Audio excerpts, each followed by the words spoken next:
Canada lost a very big sport advocate yesterday, and I want to talk about it. Hi, my name's Ryan. I'm a gymnast, and my courage project for 2026 is to speak more openly about sport. When I was a part of Gymnasts for Change Canada, I went to Ottawa, I think 5 or 6 times to meet with MPs, to speak at Parliament, to speak at committee, and then to support and see other people speak at committee in support of a public inquiry into sport. Out of all the MPs that I met with, which I would say is probably about 50, there's 2 that stand out, and one of them passed away yesterday, Kirsty Duncan. I met her the first time we were in Ottawa. We were there to support 2 of our colleagues testifying at the Status of Women Committee. And we walk into the building, and the first person to meet us at the bottom at security, was Kirsty Duncan. And she talked to every single one of us personally. She knew all of our stories, and she went out of her way to give everybody a hug and say, "I believe you and I support you." Which, out of everybody we met, it was her and one other person that unanimously did that. She was a former gymnast and a lifelong athlete, and she was the sport minister under Justin Trudeau for a few years.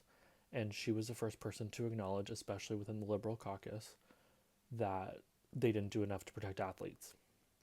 And that she knew that she played a part in that, and that she was very apologetic for it, and that she was there to do something about it now.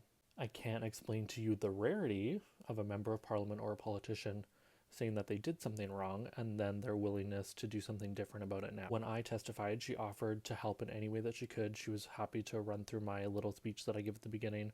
Before I went, she messaged me a ton of times to see if I was okay, how I was doing. She was the first person to message me directly after saying how proud she was of me.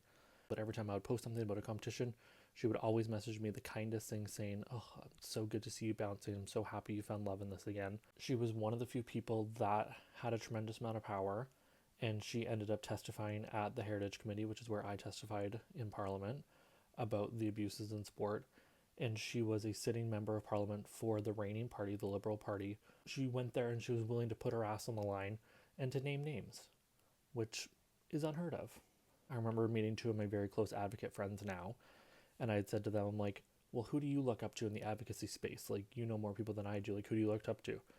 And they basically were just like, "Nobody. Like, when we look ahead, there is like 2 or 3 people ahead of us. Like, that there's like nobody to look up to. There's nobody who's like light years ahead of us that we can look to for advice or look at how to proceed or how to get something done." And when I think about me being in advocacy for the past 4 or so years, one of the top 3 people that I look up to and that I relied on a lot was Kirsty Duncan and her courage. I think it's very, very sad that we lost somebody who was a pioneer in this, and B, a genuinely good, strong, compassionate advocate in this space.